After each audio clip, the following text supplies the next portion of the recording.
Good evening, everyone. This is Benjamin, and this is another episode of Numismatic Notes with Benjamin. It has been a very long day for me. I spent about 4 hours pleasantly lost in weeding the flower beds in my backyard. Not that my backyard is huge, I just had a lot of weeds in my flower beds. I might actually have to do a flower theme and then just go film the video at my backyard so you guys can see for yourself. So that explains why my hands look a little beat up, and that's why my fingernails might be a little grungy and my skin needs some lotion. But I still am excited to share with you some banknotes. Tonight it's going to be one of my episodes where I just share a single banknote with you, and the banknote I'm going to share with you is from Angola. The note I'm sharing with you is a 20 Kwanzaa of Angola. It measures 139 by 66 millimeters, and you can see here in the middle of the note it's dated 11th of November of 1976. However, this note wasn't introduced until the 8th of January 1977. Kind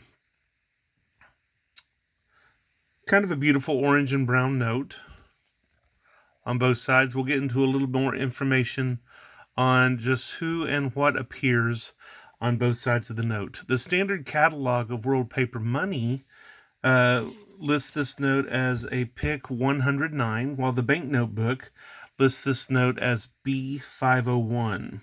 On the face of the note, it is a 20 Kwanzaa, and the denomination Kwanzaa is not named after the African American holiday. It is named after the Kwanzaa River, which I guess is a river found in Angola. There's an allegorical tribal scene here in the very middle of the note, and I've looked at it and I see a big hand holding a body, and then I see lots of people with spears. I actually have no clue what that allegorical scene is supposed to represent, and anybody with that information, it would be very much appreciated if you could share it with me in a comment. To the far right, we have a portrait of Angola's first president, Dr. Agostinho Neto, and you can see on the note they call him Comrade Dr. Agostinho Neto. And he was born the 17th of September in 1922, and he lived until the 10th of September 1979. So that wasn't a whole long time, but long enough for him to become a very popular poet, as well as the leader of the MPLA, the organization that helped in the agitation for the freedom of Angola from their Portuguese overlords. Here at the bottom of the note, you can't see it, but from this side to that side is microprinting of RP Angola, RP Angola, RP Angola over and over and over again. It's really a well-designed note. Love the lathe work over here. It seems to have happened quite a lot in world events, but when Neto first sought help for his quest for independence, he sought help from the U.S. and was denied help. For whatever reason, it wasn't in the political interests of the United States at the time. And so in his fight with Portugal, he instead went to and received help from Castro's Cuba. On the left side of the note, we see here a solid security thread. I say that it's happened before that the U.S. has had help sought from, because I know that Vietnam was supposed to have sought help from the United States and were ignored, and so they went another direction as well. There is a watermark on this note, but it is not in a specific section of the note. It is kind of a wavy pattern that appears whenever you hold the note up to the light across the whole scope of the note. The printer of this note is not known at this time, so that is another piece of information that if you have, it'd be nice if you could give it to us. Now let's take a look at the back of the note. On the back of the note here in the corner, we have the coat of arms with the date 11th of November of 1975, which is the date of independence of Angola.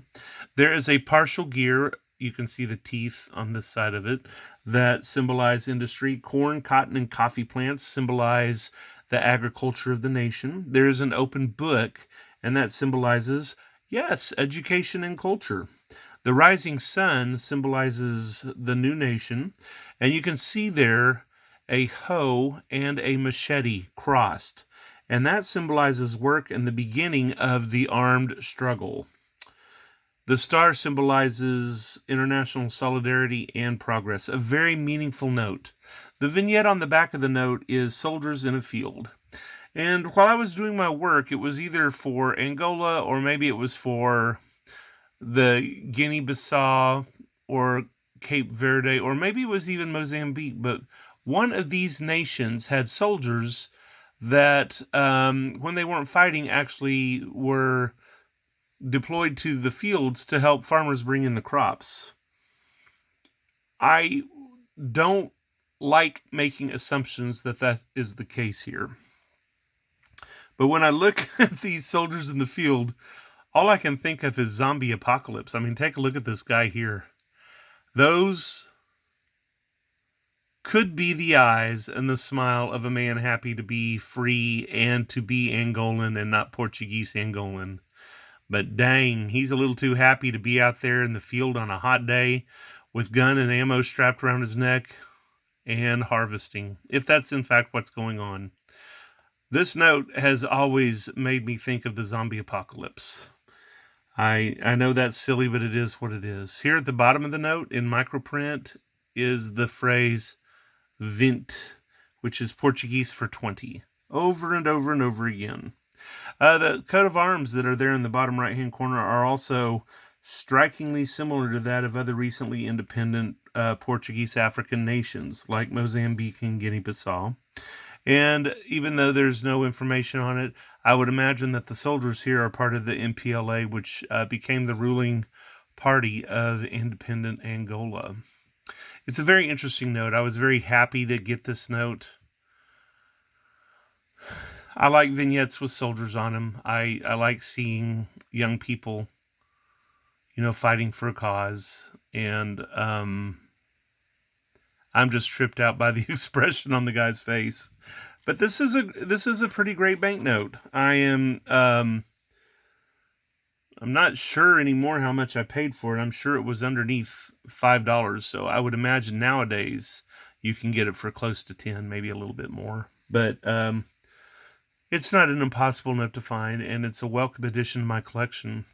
Just based on the topics here, I could put this in a note of, or I could put this in a group or an exhibit of notes that have hats, notes that have allegorical scenes, notes of people with eyeglasses, notes that show hands, notes that show soldiers, notes that show weapons, notes that show people smiling on a banknote. Lots and lots of different ways to collect this note.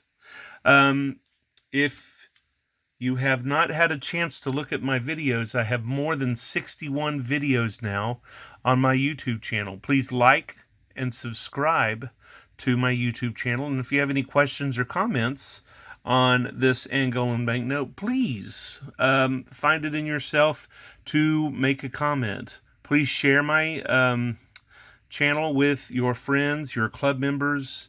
I'm at 151 subscribers. I'm very pleased with the progress my page has made in barely 6 months of existence.